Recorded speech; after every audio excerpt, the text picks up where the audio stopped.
everybody. Welcome to Oniontown Sports. I'm Kevin Kiely. I'm joined in studio tonight by my co-host Sean Doyle, and it is my great pleasure to introduce to the Danvers audience here, Walter Killer Kowalski is our special in-studio guest for the next 60 minutes. We're going to have some fun with Walter. 60 minutes? 60 minutes. You're going to be here for 6 seconds.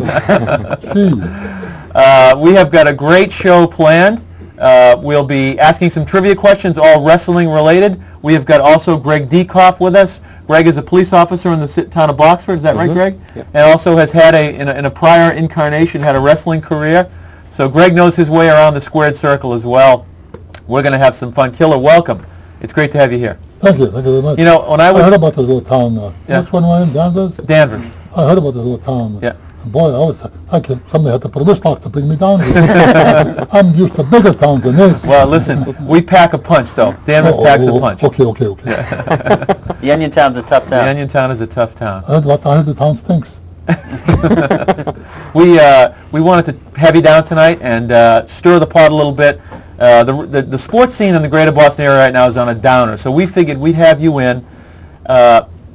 As a casual wrestling fan, professional wrestling fan, I would say wrestling right now today is as popular as it has ever been in the history of the sport. Would you care to comment on that, or would you agree with that? Yes, it is. That's very, sure you mentioned, very popular.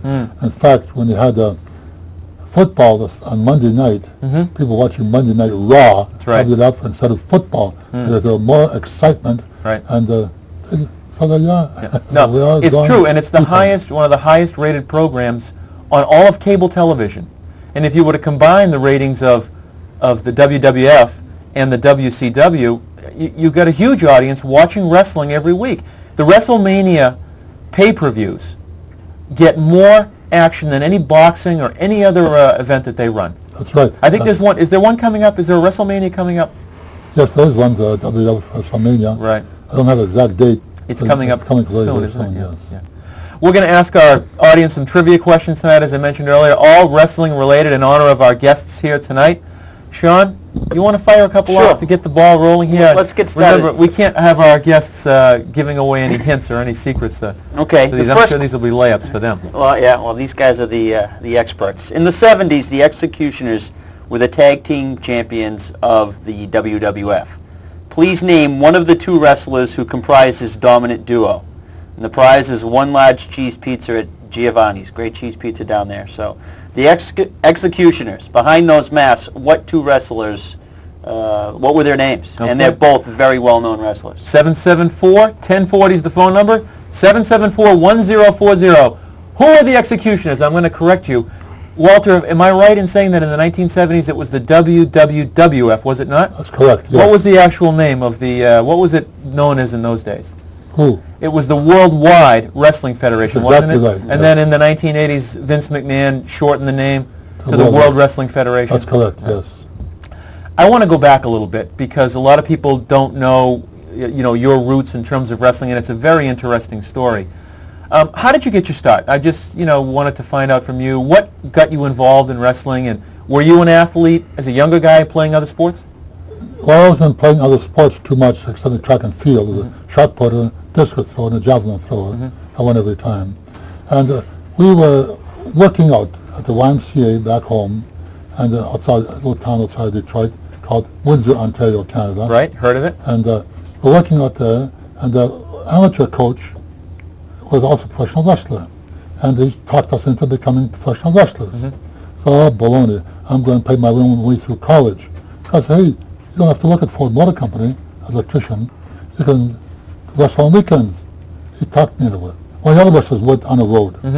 He's gone for a whole year. When he come back, Walter, do this. This is terrific. So I started wrestling. Finally, after wrestling for a while, and what year would that have been, Walter, just to give us an idea? 47. About 47, okay. Yeah. So I finally down on this. I don't need an education for this. So I made it full-time. Quit work. Right. Went on the road. Wrestled full-time. And first I was going to, traveling to Kansas City. Right. Stayed there 3 weeks. And the office would not, wrestling office in Detroit, would not let me stay too long. Afraid they might lose me. Yeah. So I come back again. Finally, I then go to Ohio. Stay only 3 weeks. Come back to Detroit. Finally dawned on me, man, I could just do better than this. I like to buy my contract. Everything was verbal at the time. So, okay, so give me a price. Okay, I can pay that. So I went and borrowed some money from some friends and then put it together. I paid the thing. I was on my own. I joined the wrestling office in St. Louis, Missouri. St. Louis, Missouri. And I stayed there with them. Right. And they used to book me from all over the country. Right. Back in that day, wrestling was very regionalized. Today, you've got two superstar outfits, the WWF and the WCW, and a couple other ones. But at that time, it was extremely regionalized. Am I right? Yeah. The St. Louis office booked me to Texas. I go to Texas. I go to San Francisco, wrestle around there. Los Angeles. Yeah. I go to Montreal, Canada, wrestle throughout there. Right. So they booked me all over. Yeah. Depending, and after a while, when from them I left. I went back to start to join the office in Montreal, Canada. Right. Out of there, then I started wrestling for Jess McMahon, right. the grandfather of Vince McMahon Jr. Vince McMahon Sr.'s father. That's right. Is that right? Yeah. Jess McMahon, wrestled for him. Right. I wrestled for Vince McMahon. And he booked me every time I came to wrestle for Vince McMahon. I stayed 1 whole year. And one of the few wrestlers at the time, they used to change faces quite a bit. Right. And then I'd leave. Right. I'd come back. 1 year later, I'd come back again. Right. I'd leave. 1 year later, I'd come back again, stay another year. Right. See, and in fact, other promotions would call up.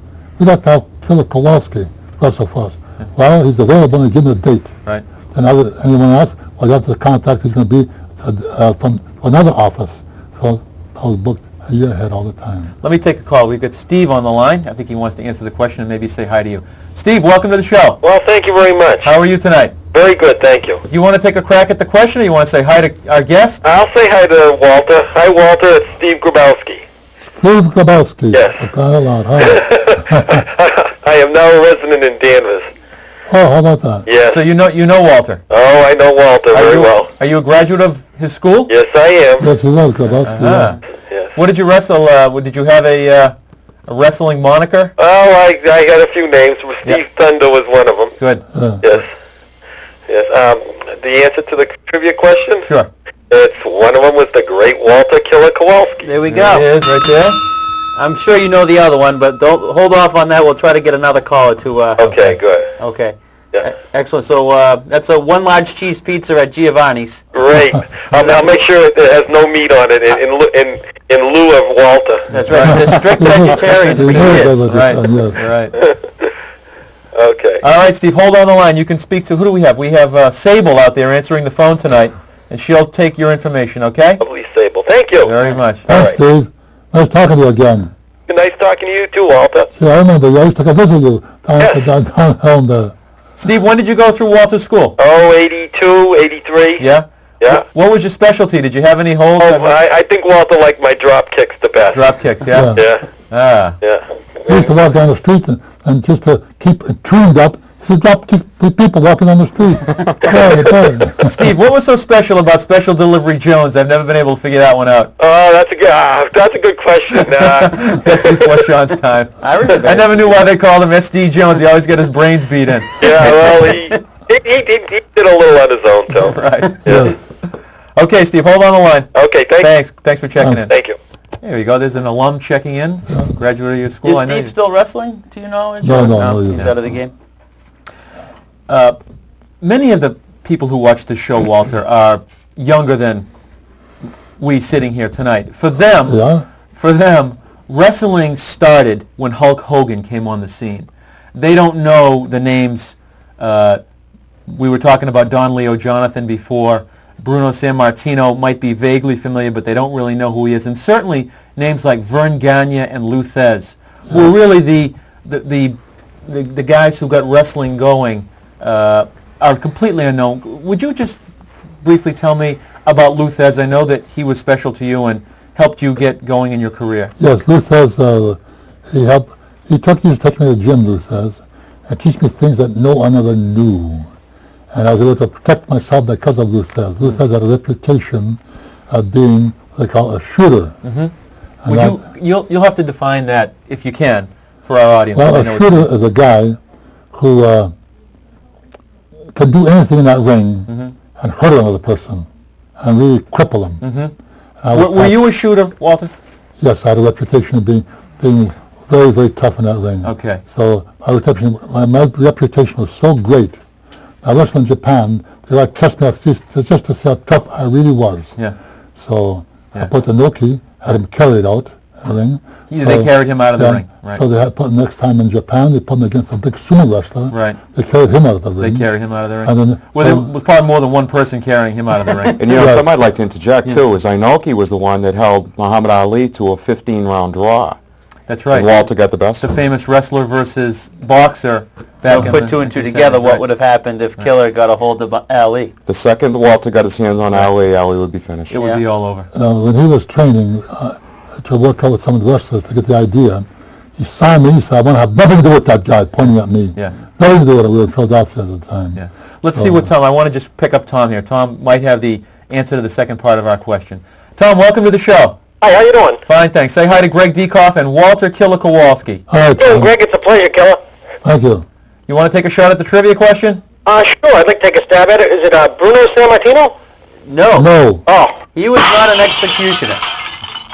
He wasn't tall enough to be an executioner.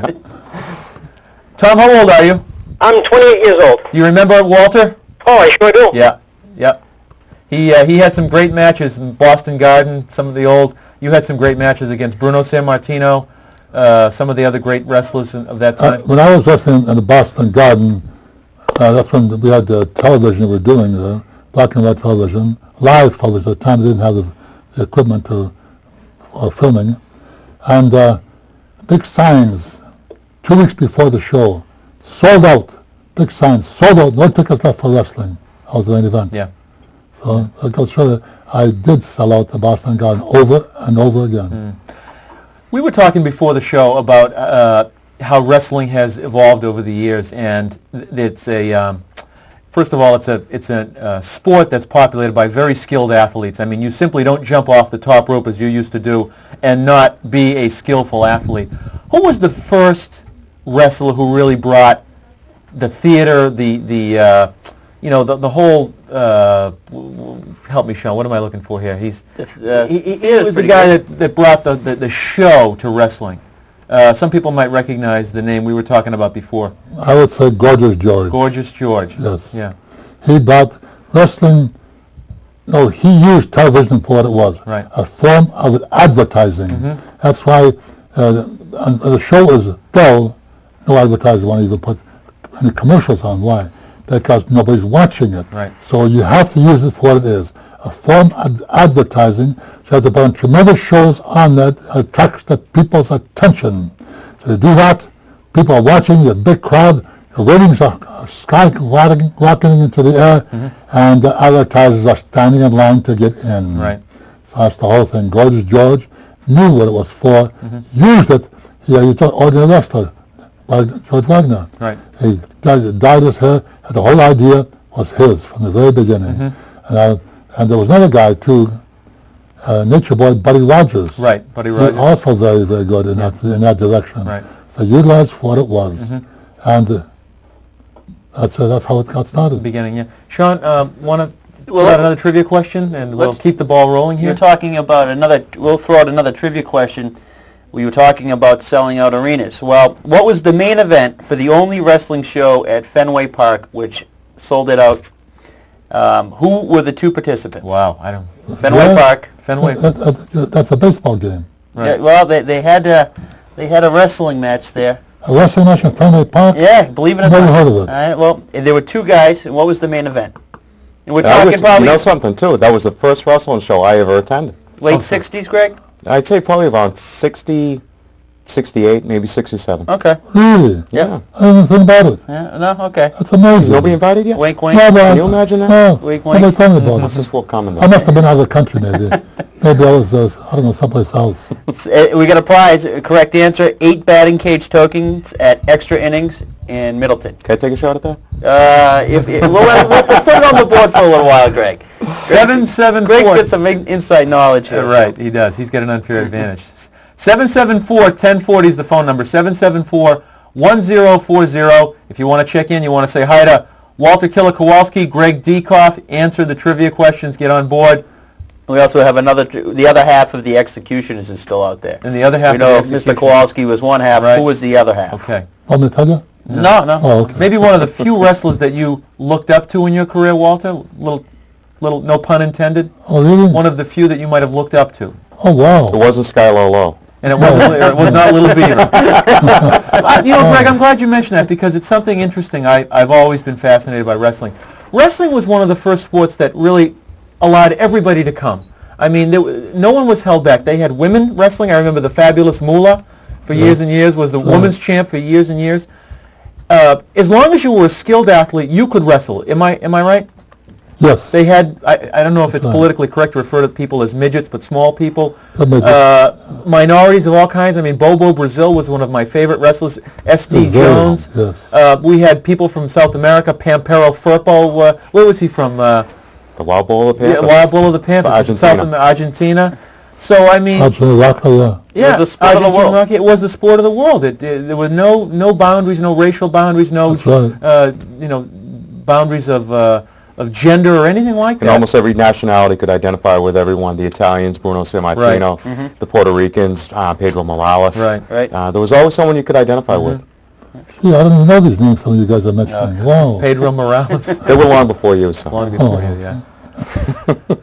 Walter, who was your toughest opponent? You wrestled for 4 decades. You wrestled in the 40s, the 50s, the 60s, and in the 70s. Yes. Who was your toughest opponent? Well, I had a few of them, to tell you the truth. Okay. Buddy Rogers was very, very tough. Right. Lou Fez. Right. Bruno Sammartino. Don Leo Jonathan. Right. And so those are the ones that first bring to my mind. These guys were very good, very, very tough. Yeah. And they took care of themselves. Like some athletes today, they go on drugs, Right. they get drunk and whatnot. In our day, we were what we represented to the people. Athletes. We took care of ourselves too. Let's see what Alvin has to say. My producer's saying that he wants to talk to you, Killer. Alvin, welcome to the show. Thank you. This probably goes back maybe 35 years ago, Killer Kowalski. It was in the city of Lynn, and it was over the Kennedy's clothing store for men, and you used to wrestle there, and you was wrestling Haystack Calhoun. Do you remember anything that happened in that bout with a spectator? What was this at? Lynn. You were wrestling in Lynn, and you were wrestling against Haystack Calhoun. He's asking you, did something happen with a spectator? First of all, Alvin, I want to put that in perspective. Walter, how many bouts have you had in your career? For the 30 years, about 300 a year. Right. So 10,000 bouts. That's right. So, Alvin, in fairness to Walter, you're asking him to pick out one incident among 10,000 bouts. That's pretty hard. It might be difficult to do. That kind of puts Cal Ripken to shame, doesn't it? Right. Well, I didn't realize it would be that hard. Well, but he was choking Haystack in the corner, and one of the spectators, it was a little kid, and he came up and he did something to Killer Kowalski. Oh, well, I'm sure that... I already apologized to you for that. It might have been Greg. Alvin, you want to take a crack at the trivia question? I have no idea of the trivia question because I just turned you on. Okay. Do you know who one of the executioners were besides Killer Kowalski? No, I don't. Okay. All right, Al. Something I'd like to point out, too, the difference between athletes of yesteryear and when Walter was wrestling. When Walter was wrestling, his matches would go 20 minutes, 40 minutes, 1 hour. They'd wrestle 2 out of 3, 4 matches. Yeah, you wrestled Wildwood McDaniel for well over an hour one time, and Wildwood was later in his years when he wrestled Walter. In those days, these guys wrestled for an hour or better. The athletes nowadays, not to take anything away from them because they're great athletes, and I still have a lot of respect for professional wrestlers now, but these guys get in. They only wrestle for 3, 4, 5, 6 minutes. Even when I was wrestling in the 80s, it was very unusual for us to go past 20 minutes. And we'd be all blown up, and we'd lose our wind. And Walter would have just been getting started. I was the guy that increased the speed of wrestling. Right, I wanted to get into that. Tell us about that. In my day, before me, he used to grab a hold and lay down. Put a guy in a headlock and hold him for 5 minutes. Yeah. Right. And the guy was struggling and whatnot, But I increased the speed of wrestling. I'd move in that ring. I had the superstar athletes, bodybuilders, jump up and walk around. Meantime, I was doing that. I climbed the top turnbuckle, threatened to jump down on top of them, which I wouldn't do. I might hurt myself. The referee started counting me down, started counting my opponent out. I jumped down in the ring, jump up and down, hop, jump up and down, then started to punch the referee. People looking at me, this crazy Pollock in that ring. But that's the whole thing. I increased the speed, kept on going. Yeah. And I had one big bodybuilder in Ventura, California. What was his name? I don't know. Oh, okay, all right, yeah. So I'm going to wrestle him. I'm in the corner. All the Mexicans there were afraid of death of me. Oh, my. And they're sitting on one side of the dressing room. I'm in the corner there, hunched down, putting my shoes on. The bodybuilder walks in, great big muscle head, walks in, and he says, who am I wrestling? He says, the guy in the corner says, oh, give me a break, he says. So the referee says, let me go in the ring first. So I walked out in the ring, and people started booing me right away because they knew me. Then he walked out, people, yay, figure this guy's going to beat the heck out of me. Well, in 5 minutes, this guy's beating hard. After 10 minutes, he said, I quit, give him the match. What do you say, Waller? I said, baloney, give the people a money's worth, keep going. Kept going. This guy crawls out on the mat, underneath the ropes, and throws up on the floor, throws up twice on the floor. People are swinging, oh my goodness. I dragged him by the ankles, pulled him right back in, pulled him up off the ground, pounded him, knocked him down again. Finally, the referee says, "Whoa, stop before he's turning blue." I said, "Holy mackerel, he's dying." That was it. All the other Mexicans, every time I stepped in the ring, everybody used to walk out of the restroom to watch Killer Kowalski in that ring. Why? They used to see me do things in that ring they never saw before in their life. Right. Because I had imagination. I used my imagination to come up with different moves and different holds. Right. The guys came up to grab him, carried him back to the dressing room. So when I got back to the dressing room, he said, I don't know who you are, who you were. I said, you're going to remember me for the rest of your life. Well, something that Walter was very well known for, too, when he was wrestling, he'd go into some of these towns, and there'd be only 30 or 40 people in attendance. Now, most wrestlers, they'd get into a small crowd like that, and they wouldn't work hard. Walter would always go in, give the crowd their money's worth, would always raise the bar for the other wrestlers, because everybody else would have to work just as hard, if not look foolish. And then when they bring me back to the same town, the house was up. Right. Let's talk to, we've got an old familiar name on the line right now. She's a regular for our show. Let's talk to her right now. Cynthia, welcome to the show. Well, thank you very much. How are you, dear? I'm well better than I was. Hi, Killer Kowalski. Hi, Cynthia. My father was a pro wrestler. I found out something, I thought it was before I was born, that it was between 1935 and 1940. And he wrestled from Providence, Rhode Island up to Bangor, Maine. His name was Walter Driller Hawks. And he never lost a bout. He never fought Killer. No, but you want to know something? I'm looking at Killer, and he and my father could have been brothers. Is that right? Wow. They have the same look about them, and big hands, and I only wish my dad were here to talk to you, Killer Kowalski. Thank you. And it's a really special sport. He learned it at Springfield College, and he then taught it at Reading High School. And like I say, I've been looking forward to watching this show tonight, and I think my father won $15 every bout and expenses paid. And as I say, they would put him up for the night if he was in Bangor, Maine. Oh, and I said to my mother, how come you didn't take me and have my picture taken in the ring with him? And she said, oh, in those days you didn't do things like that with a little girl. So welcome to Danvers. Thank you very much, you're on a very special sports show. I enjoy it very much. Thank you. He's one of our biggest fans. Okay. Thanks for Talk to you checking in, later. Cynthia. Good night. Yeah, Thank keep you, it up. Cynthia. Bye-bye. Greg, we wanted to talk about your career a little bit. You are a graduate of Killer School. Yes, I am. Which is in Malden, Mass. Am I right, Killer? Yes. Did you formerly have operations over in Salem? Did somebody tell me that? I started at school in Salem, Mass. Salem, Mass. And then moved down to Malden? No, I moved down to Boston, YMCA Union there. Right. And from there I moved to where I'm at now, Right. Malden. And when did you come out of the school, Greg? Let's see, I worked out with Walter probably around 1981, 1982. I won a couple bodybuilding contests, and I won a judo jacket championship, which is an Olympic-style judo. Right.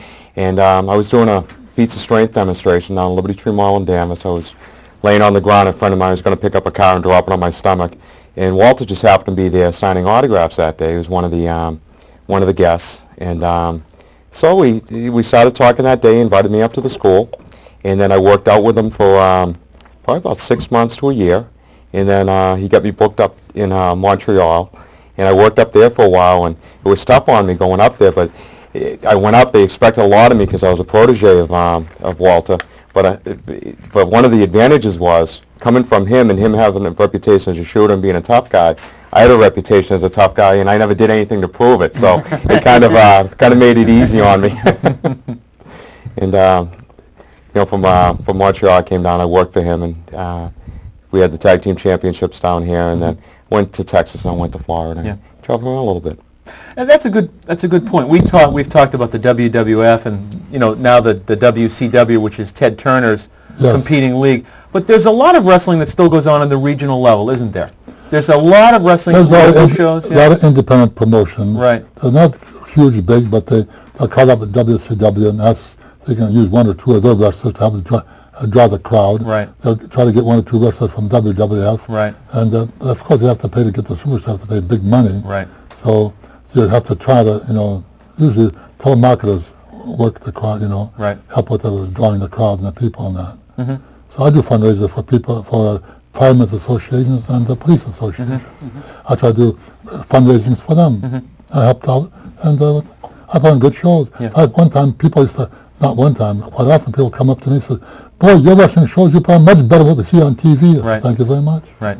Well, like you said earlier, because you were one of the very first big, agile athletes who sped the whole sport up and made guys have to sort of compete for their lives while they were in there with you. Let's see what Tom has to say. Hi, Tom. Welcome to the show. Hi. How are you tonight? Hi. Was it Andre the Giant? No. It was not. Oh, sorry. Thank you. Oh, okay. That was quick. Let's talk about Andre. One of the really memorable characters, wrestlers who ever came through the WWF. That's right. Andre the Giant. Well, he first came from France. He came to Montreal as a local champion, their version of world champion there. Mm-hmm. So I look at this guy. He was 7'4" or so, and his shoulders were broad, and I wrestled him in the ring. If the people are behind him, they can't even see me. Right. That's how big this guy was. Huge. I'm 6'7", right. but he was so wide, and I thought he'd hide me. I'd be hidden in the ring. Right. So, right. So he was a very, very good adept wrestler. Yeah. And we were in the office one time. He went there to get paid. He looks at me and he starts talking to me in Polish. For crying out loud, this guy's another Polak. Like that. So let's take a chance to correct some history. Mm-hmm. Hulk Hogan claims that he's the first and only wrestler ever to pick up Andre the Giant and slam him. True. I want you to correct that. That's not true, is it? I have slammed Andre the Giant myself. You did it. I did. And you picked him up long before Hulk Hogan ever came. Well, I don't know if Hulk Hogan was still wet nursing with his mother when you did that, wasn't he? Well, I wouldn't say that, but I did slam Andre the Giant before Hulk Hogan, because when Hulk Hogan came on the scene, I was already retired. Right. So I did slam Andre the Giant before Hulk Hogan. Mm-hmm. And there was somebody before Hulk Hogan, and after Walter is Harley Race, who was a National Wrestling Alliance champion. Right. Mm-hmm. He also slammed Andre the Giant. That's a southern circuit, isn't it? Well, at the time, the NWA was actually larger than the World Wrestling Federation. This would have been back in the 70s when the wrestling was more regionalized. Mm-hmm. Each area would have their own champion. For instance, Florida. Briscoe in that group? Yeah, Jack Florida would Briscoe, have their own champion. Texas would have their own champion. And Dothan, Alabama would have their own champion. I don't know how strong he slammed Andre the Giant. He slammed him also. It looks like we've got maybe another protege of yours or somebody that might know Greg. Kevin the Butcher. Hello, Killer Kowalski. Welcome to the show. Butcher Hughes. Time no see, Killer. Yes. Who are you? I got the answer, Killer. You got the answer? Was it Big John Studd, Chuck O'Connor? There you go.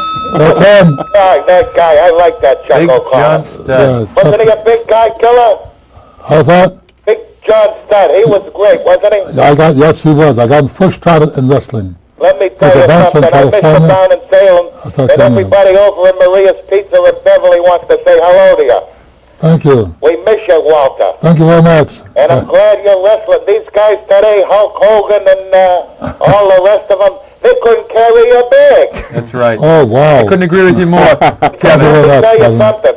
This guy, Killer Kowalski, he's number one in professional wrestling. Thank you very much, Kev. And let me tell you guys, you got one of the greatest ever there. I am glad I got to see this show tonight. You know, Thank you. Kevin, I was saying before the show, if my father had his wish in life, he'd like to meet and talk with Ted Williams. I'm getting mine tonight, meeting Killer Kowalski. I have great memories of him from the Garden, and I used to see just him a over great at wrestler. the Armory. Let me tell you. Right. This guy, they couldn't carry his bags, these guys today. Oh, Go ahead, Kevin, say it. They couldn't carry his jock. We'll let you say it. I'll tell you what, Butchie Hughes, he was no Kowalski slouch. come into a town, Yeah. he'd get that claw hold on you, and that would be the end of it. That place would pop. You want to show us what the claw, just quickly on Sean? I Put the saw the claw claw. on him, Keller. Put the claw on him. Yeah. Now, was it up here, or was it always in the stomach? Always. I still use the claw hold. You still use it? Very gently on women only, though. On women only. They're delivering. Kevin, hold on the line. You speak to... Now, Greg was mentioning Kevin. Yeah, is, Kevin was a very good professional wrestler. Yes, he was. Yes, When I was doing fundraising shows, I'd put him on a card. Really? That was good, yeah. and I was always afraid that Walter was going to book me against Kevin because I was scared to death of him. Really? Yeah. Well, let me tell you guys, we're still going. We got the AWA, and we're up in Hudson, New Hampshire this Saturday night, 8 o'clock. First time ever, a 20-man battle royal in a cage. Oh, Wow. beautiful. Kevin, leave your number. I'd really like to give you a call. Because you guys got Killer Kowalski. He's the greatest. Hey, Kevin, you're going to talk to Sable, and she'll take your phone number so we can pass it on to Greg, okay? Okay, I'm going And it's this Saturday night? It's this Saturday night in at the Hudson- Hudson Lions Hall, Right. Route 111. And it's a 20-man battle royal in a cage? 20-man battle royal in the cage. It's the first time ever. Over the top, or what do you just have to Oh, pin? you've got to be out of it to be pulled out of the cage. Out of the cage. Once you're out of it, somebody's going to pull you out of there. Whoever wins the match will be in line for a title shot at the next show in Hudson All right. at the Lions Hall. They're getting pretty good turnouts up there, and they help the kids out with the Lions. Great. It's a good cause. And let me tell you again, Killer Kowalski, it's nice to see you. He was a gentleman and a scholar, and he's the greatest. Keep watching, because I'm going to have him put the claw hold on Sean in a little while. Okay, I'm waiting for that, baby. All right. See somebody get it. Hold on the line. Don't hang up yet. Okay. All right, Kevin. See you, Butcher. Great guy, huh? Yes. Sean, want to fire off another trivia question? Sure. Now we've got that one cleared out. Name the former wrestling legend who is currently the governor of the state of Minnesota. Okay. Okay? And the Everybody prize... knows that. I want to get into that later. So, yeah. And the prize there is 6 free bagels at the Endicott Street Dunkin' Donuts. Okay? A bagel's in your diet, Killer? You don't eat bagels, do you? I don't eat much. You're a vegetarian? bread, You're a vegetarian, yeah, aren't you? sometimes I eat it, but I don't eat hamburgers. Right. No. Right, right. Yeah. I want to take a moment to mention a couple of things that are coming up for you. One, I know that Irwin, our producer, I'd like to see you put the claw on Irwin, too. That might actually be Okay, even before better. we go, yes. March 27th at the Masonic Hall in, where is that Masonic Hall, Irwin? Where is that Masonic Hall? In Danvers. You will be doing an autograph session from 11 to 2. Yeah. So anybody in Danvers who wants to come down and meet you, you promise you won't crush their hand when they shake hands with you. You promise that? Yes. All right. Can come down and get your autograph. And also, you're doing something for the Jimmy Fund at St. Adelaide's Church in Peabody on May 22nd. You'll be having a time over there, and there's going to be the Honky Tonk Man and Doink the Clown. Honky Tonk Man is the Intercontinental Champion. Is he not current? was, Yeah, he was years yeah. ago, right. And this is all for the benefit of the Jimmy Fund, which might be the best Yes. reason to get together around here. Yes. The Jimmy Fund. And I'll be there too. So that's May 22nd, 7 to 10 a.m. I'm sorry, p.m. Can't even read my own writing. 7 to 10 p.m. at St. Adelaide's in Peabody, which is actually West Peabody, I guess. Right off of Route 1. So, Yes, very good. you know, I wanted to talk a little bit about wrestling today. First of all, I wanted to tell you, in preparation for the show, we typed your name into the internet to see how many. I got over 500 matches for your name and websites, or other things that related to you. I just thought you might like to know that. Wow. 500 websites deal with Killer Kowalski wrapped around professional wrestling. So you're out there, Killer. I mean, you are out there. Thank you. As I said earlier in the show, I think for a lot of the people that are watching, younger kids especially, that wrestling really began with Hulk Hogan, that he was the first person in the modern era that really kind of put it on the map. I remember when he was on the cover of Sports Illustrated back in the 1980s, and it was such a big thing. But it's become even bigger now. And back in 1991, Ted Turner rolled out the WCW, which competes directly with Vince McMahon's WWF. And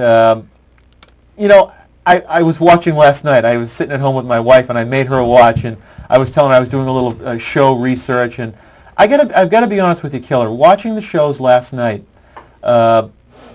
it is so much more flash, pyrotechnics, introductions, waltzing around the ring. In other words, the sport of wrestling is almost taking a backseat to the characters and the personalities and the clashes and the feuds that are going on in the sport right now. Am I seeing that properly? Yes, you are, yeah. See, but some people, like Hulk Hogan, tremendous charisma. He's very, very good. He's a good man, too. I knew him personally. He was a very, very good man. No matter what his character is in the ring, maybe he's a villain right now, but outside he's a very nice person.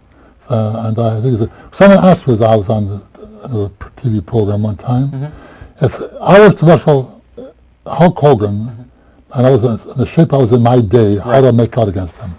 As he ground me to the ground, beat me right up. After the program was over, why'd you say that? I said, what do I have to gain? Right. I've lived my day. Right. It's his turn. Well, let's black the cameras right now. I want this is off the record. No. If you were in your prime right now, and you had to take on Hogan in his prime, he'd beat me up. Use me as a basketball in that ring. He's a good man. Oh. He's a good man, and I've lived my day. Go ahead, Hulk. Do it all. Why don't you ask me? Let's see what I'm going to ask you. I think Greg would have an answer. I'm going to ask you that in a second. I know Greg would have a I'm going to get an response. unbiased answer from you. Oh, we don't have much time. I got a lot of Joe, stories welcome to tell the you. program. How you doing? Fine, thanks. Well, I get the answer. What's that? Jesse the Body Ventura. Jesse the body. Jesse the mind. You get 6 free bagels at the Dunkin' Donuts on Endicott Street, Joe. Excellent. Yeah. Would you like to talk to Killer, ask him a question? Yeah, I guess. Do you think you could beat that new guy there, Paul White, the Giant? Oh, Paul White. Whew. No, I couldn't. No. I'm retired. Even in my day. Some of these guys today are a little different. Probably can take him today. Right.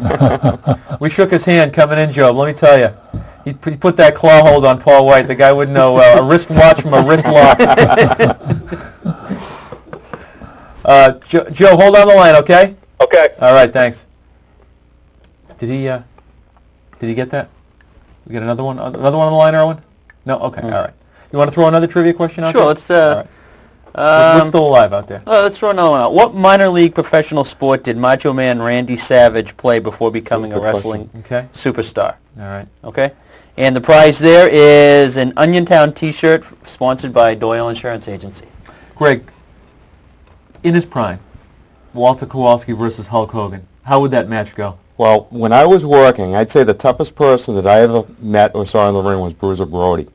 And I remember being down in Texas and talking to Brody about Walter. And Brody was terrified of Walter.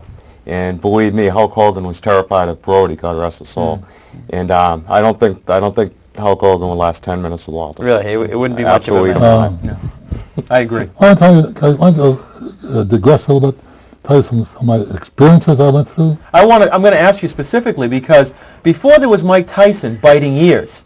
I mean, he wasn't the first one to do a number on somebody's ear. I want you to tell the story of how you, because there's all kinds of legends, urban legends, and all kinds of stories that you got Yukon Eric down in the ring one time, and you gnawed and you bit his ear right off. And I want you to... I did not bite his ear off. That's the way I heard it. He kicked it off. You got right down.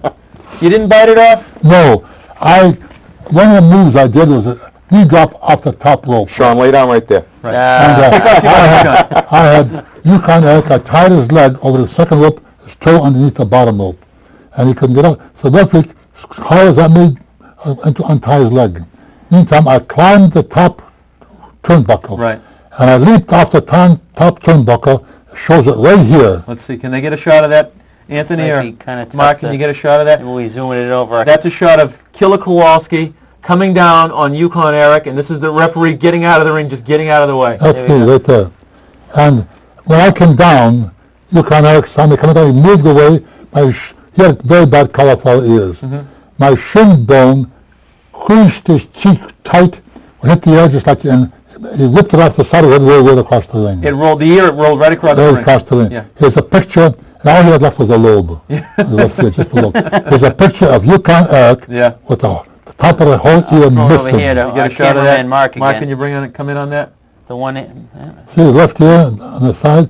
It's just a tiny little knob sticking out. The rest of the ear was gone. Is that right? So Yeah. you're here to say that you didn't bite the ear off. I'm a vegetarian. Oh, that's right. I can make I didn't say quality killer. I said hit it off. Well, the cauliflower ear, Walter, cauliflower. Right. So you had a legendary Well, what happened here? rivalry with This Kim was Wednesday Bishop. night. Yeah. Friday, I went to the Montreal Forum to get paid. The office was there. I went to get paid, so the promoter says, "In the hospital?" I said, "For what?" "What do you mean, for what, you dumb Pollock? Please, you could go to the hospital and apologize." So I never apologized in my life for anything that I would done in the ring. I told him, "Go take him to the hospital. It's only a block away." So I walked over to the hospital, walked up the second floor. He says, "That's his room over there." The door was open. I looked, there was a bunch of people. I'm not going there. So he runs up, he said, "Vladek Kowalski's on the hallway." That time, Vladek is Walter in Polish. Yes, right. So he said, "Oh," I said, "Oh boy." So I grumbled. I walked in, stood in the doorway. I looked across the room. Here's Yukon Eric sitting on the edge of the bed, his feet on the floor. His bandaged around and around and around and around. The first thought that came to me was, Humpty Dumpty sitting on a wall. So I thought nothing. So he smiled at me. I laughed, threw my arms to the air, and threw my arms down like this, and I walked out. In the room were people from television and newspapers, Right. men and women. So next day, the Montreal Gazette, Vladek Kowalski visits Yukon Eric in the hospital and laughs at him. Every Wednesday, we wrestle Montreal Forum. Right. Next following Wednesday, I go out there, people are throwing garbage at me, screaming, hollering at me. Something hits me, I'm in the ring, I look down, Sal's ear. Big pig's ear, about that long, indelible ink written across it, and that was Yukon Eric. So the people thought, you're a killer. Stuck. Killer Kowalski. And that's where the name Killer Kowalski, that's where it came from? Yep, so I finally was named that, and I just stuck with it. So long before there was Mike Tyson, there was Walter Killer Kowalski. Hey Todd, welcome to the show. Hey, how you doing? Good, thanks. How are you tonight? I have the answer to one of the questions. Sure. Was it baseball for the Macho Man? That's There you go. He was a minor league baseball player. Played with the Cardinals, the White Sox, and briefly with the Reds. So you got a prize there. It's an Oniontown Sports T-shirt. Thank you. Okay. Hold on the line. You're going to talk to Sable, all right? Okay. He's going to don't get into any long discussions with her, okay? Okay. She likes to chat. You remember a guy by the name of Polish Power? Ivan Putski. Ivan Sure. Putski. One of the strongest men in the world at the time, wasn't he? Well, I don't know, but he not that strong. He competed in the World's Strongest Man contest. They're rerunning him on ESPN2 at midnight. Well, he was just starting as a wrestler. Yeah. And nobody traveled with me. I traveled alone Yeah. because no smoking allowed in my car, no beer drinking. So we wrestled in Austin, Texas, Thursday. Friday went Corpus Christi. So I left early enough and drove over to Corpus Christi. I was living in Dallas at the time, so you stay overnight, in Austin. I see a big poster that says, main event, Johnny Valentine versus Killer Kowalski. Special attraction. One wimp's name, another wimp's name, and the third wimp was Ivan Putski. He's just starting. Versus a 600-pound brown bear. Big deal. So I walk in the dressing room, the wrestling promoter walks in. I'm early. I go there early. I always go there early. Open my bag, read a book with me, a magazine. I'm reading that. And the promoter walks in there, looks on him over there. And he's a nice guy. Walks over and gives you a big jar of honey. Oh boy. You take honey half hour before you go in the ring and energize the body. It's very good for you. And pretty soon everybody starts coming in. The promoter comes in and downs me. I said, excuse me, Frank. Yes? I said, can you put the bear on last in a handicap match? He said, why? The bear sheds hair in the ring and slobbers. I don't want to go in the ring with all the hair around there and the wet slobbering from him. So I think, okay, fine. What we'll do after your match, we'll have an intermission. I'll bring the bear out of the cage and the lot there, like on wheels, of course. Right. We'll bring him out and put him in the ring, and by that time we'll get the other wrestlers out there. Fine, I said. So I talked to Ivan Putski. He don't speak broken English, I mean. Right. Talked to him half in Polish. Explained to him, look, I know people. You're so well-built, got muscles and everything like that, and I bet you people will start noticing. You think you're going to go out there and beat up the bear. Yeah. So I'm telling him. And How tall was he, Killer Putski? well, 5'8", 5'9"? oh, 5'9", 5'9". Yeah, 5'9". Yeah. But he's very, very big muscles, you know. Oh, Really- yeah, he's really really, bodybuilder. really built, yeah. And I said, even I bet you the bear even notices you as you walk on. Oh. So I said, let the other two guys go in the ring first. So they had the bear in the ring, and I'm standing in the doorway, and the other two wimps got in the ring. They're standing in the corner shaking like this. So I said, I had the top off the jar, honey. The bear's hungry. Yeah. They won't feed the bear. Why? But you feed a cat and a dog, what do they do? Go in the corner and take a nap. Right. So the bear, same thing. So the dog feed the bear, he's hungry. And so he's all hunched down on his hind legs and his paws on the floor, slobbering in the ring. He has a muzzle, of course, but slobbering at my match is already done. I'm showered and everything, Right. ready to leave. So I got the jar of the honey, and I scooped up that honey, and I said, Ivan, go get him. Wiped the whole thing on his rear trunks. As you're walking out, the bear can smell honey a block away, or 2 blocks away. He doesn't know the stuff's on his trunk. Right. So he's walking out there, the bear rears up on his hind legs, puts paws in the air, and he howls, screams at and roars, and Ivan Putski coming down there. So he tells me afterward, boy, that Kowalski's smart. Look at that, the people are looking at me, even the bear is noticing me. He tells me this after. Boy, so he walks out there, walks around the ring, comes up the steps, puts one leg over the second rope and duck down, raise like down, and there, all the guys, the bear has a chain around the neck, Yeah. and a hook in the link, and another chain where these 2 handlers are holding him back, Right. and they're holding him back. So because he wants to go over and get Ivan Putski, he's hungry. Right. And so finally Ivan Putski puts one leg in the rope, the bear lunges, the hook straightens out. He dives, goes to Ivan, grabs him by the ankle, pulls him into the ring. Turns him face down with his tongue. The rear end. Remember you asked what a shoot was? That's a shoot. I know the guys jumped out of the ring, ran back to do something because they thought the bear was tasting him before he ate him. So he grabbed all the jewelry and ran out of the building. Oh, Really, my guys. God. So pretty soon the Ivan Putski fighting and struggling. How he got away, bear dove at him, grabbed him, pulled him back again. He hit him with the tongue. Sloop. By this time his trunk's underneath his armpits. Right up the crack of his rear end. Finally the other guys got the referee, another handler, the 2 other guys, 4 guys, got another new hook put on there, pulled the bear off. By that time people seen it all. Ivan Putski walks back to the dressing room, he said, he likes me. I said, Ivan, he just loves you. Oh, that's great. We have Rick on the phone. Hey, Rick, welcome to the show. How's it going? Pretty good. How are you tonight? Okay, I know Killer Kowalski trained Hunter Hearst Helmsley, China, and then WCW trained Perry Saturn. Right. I'd like to know how I could become a professional wrestler too. I have a wrestling school here in Malden, and you can write to me and to P.O. Box 67, Reading, Massachusetts, 01867. And you send me a note, and I'll send you a little flyer or something like that. But you can join my school, and we're in Malden. We work out 4 days a week, Tuesdays and Thursdays from 5 to 7 o'clock, Saturday from 3:30 to 6:30, Sunday from 12 noon till about 3 o'clock in the afternoon. So in fact, we're in Malden, 170 Pleasant Street. You come down there in one of those days, take a look at the guys working out. And you could talk to me while I'm there. If you enjoy it, like what you see, you join the school. And the day you join the school, the day you start training. There's a guy, hold on the line for a second. I want to ask Killer a question about that.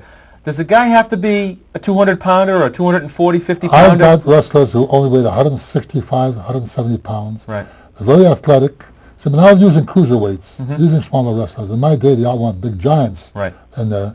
So, but now they're using smaller wrestlers, and they're moving and really moving around very well. So everybody has an opportunity to become a professional wrestler depending on yourself. How much you can adapt to it, how positive you are in that ring, and don't quit. Keep on going. I have guys come to my school after 1 week. I can't take this anymore. Well, we had a basketball coach out at the University of Massachusetts, kind of a milquetoast kind of a guy, who coined a phrase, refuse to lose. Sounds like it was the credo of your whole career. Refuse to lose. That's right. That's right. So you come down to my school then. Give that address one more time, Killer. 170 Pleasant Street. Right. That's downtown Malden. Main Street in Malden is Pleasant Street. Right. It's right near the police station, near Government Center. Okay. See, Pleasant Street starts off and it quits. There's a big parking lot. Right. It starts again at Government Center. Okay. So right near there, and we're right near beside a barber shop. My name's on the door, Killer Kowalski Pro Wrestling. Okay. That's what goes on your tax return every year? Pro wrestler? No.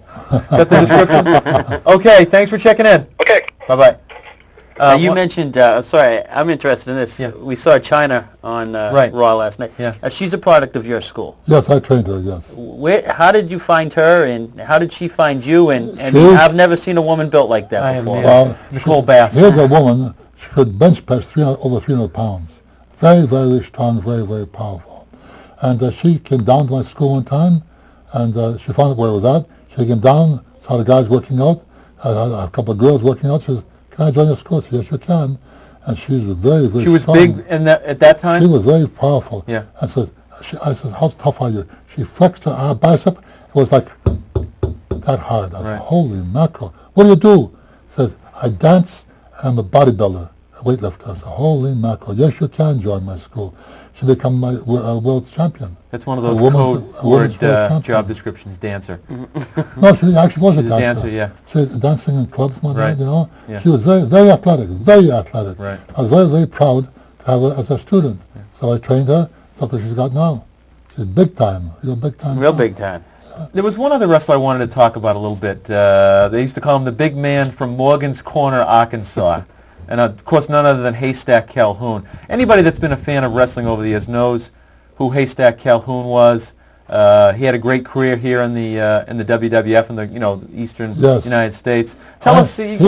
Haystack Calhoun. When I was wrestling in Dallas, Texas, he'd be at the matches. He was, in fact, from what I heard, he was outside of Dallas. He lived on a farm, and he'd see this little fat kid sitting at ringside, cheering me. I was a big hero.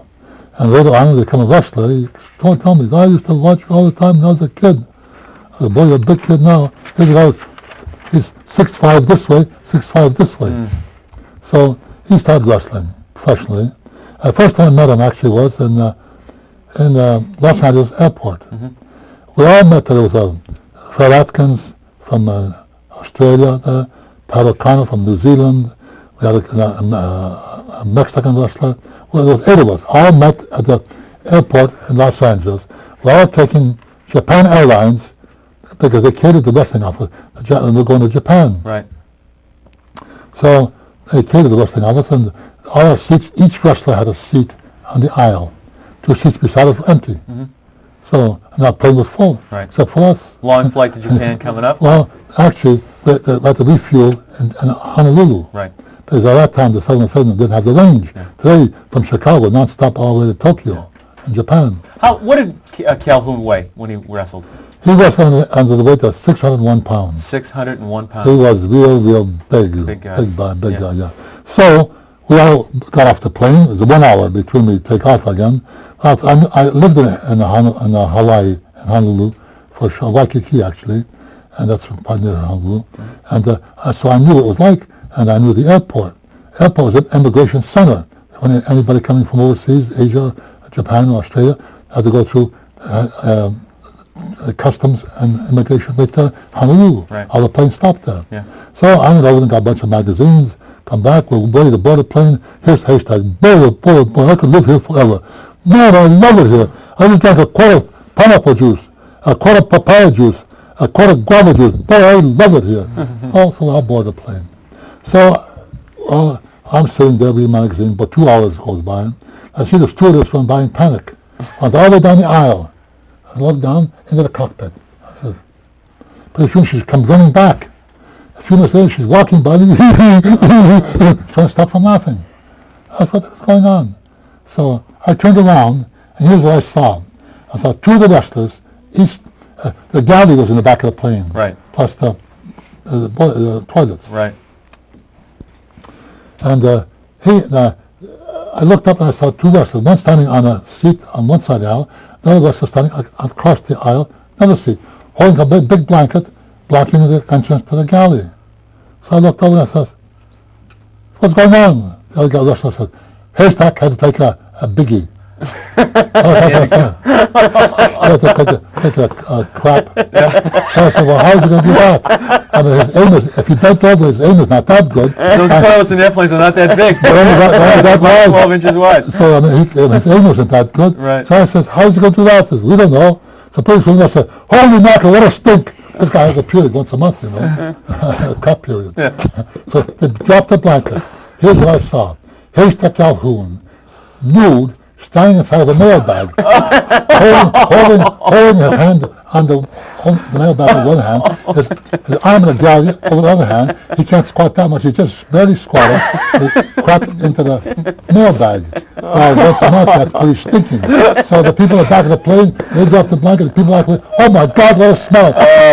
Someone went in first class, and the other two, excuse me, my two seats beside me. My seat was behind the partition, separating tourist class and first class. Right. Like more leg room. Right. My two seats were gone, Yeah. and people went down there. So all of a sudden, the wait went to the front of the plane. The plane drove. The pilot came up. What's going on back there? That's fantastic. So somebody asked me, "What did they do with the mailbag?" "What do you mean, what did they do?"